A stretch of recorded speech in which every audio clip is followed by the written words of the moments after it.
O'zbekistondagi yuridik savodxonlik haqida ikki og'iz gap. Agarda O'zbekistonda talaba yigit yoki talaba qiz turmush qurayotgan bo'lsa, ya'ni uylanayotgan yoki turmushga chiqayotgan bo'lsa, u o'qishdan javob olishi kerak. Va shu paytda bizning respublikamizdagi ayrim oliy ta'lim muassasalarining dekanatlari asos sifatida bilasizmi nima so'rashadi? To'yga taklifnoma.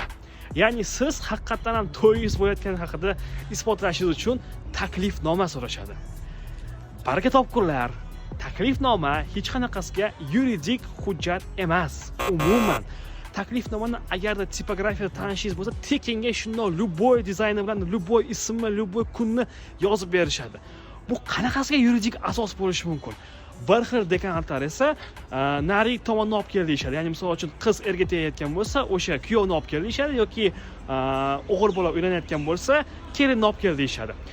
U ham yuridik hujjat emas. Eng achinarlisi bu ishni oliy ta'limda ishlayotganlar qilmoqda. Ya'ni agarda ularda shunaqa ahvol bo'lsa, yuridik savodxonlik juda ham past bo'lsa, qolganlar haqida gapirish ham kerak emas. Qolganlarda undan ham past. Ya'ni qonun qoidalarga asoslanish, hujjatlarga asoslanish umuman yo'q. Ey baraka topkurlar, hamma narsa hujjatga va qonunga asoslanishi kerak. Yuridik tomonlama hech qanaqa bir пригласительный yoki qanaqadir kelinni olib kelish, kuyovni olib kelish umuman o'tmaydi unaqa narsalarga. Nikoh haqida guvohnoma bor va hokazo. Yagona darcha, u yerdan hujjatlar bor, ma'lumotnomalar bor, lekin hech qanaqasiga пригласительный hech qachon asos bo'lishi mumkin emas.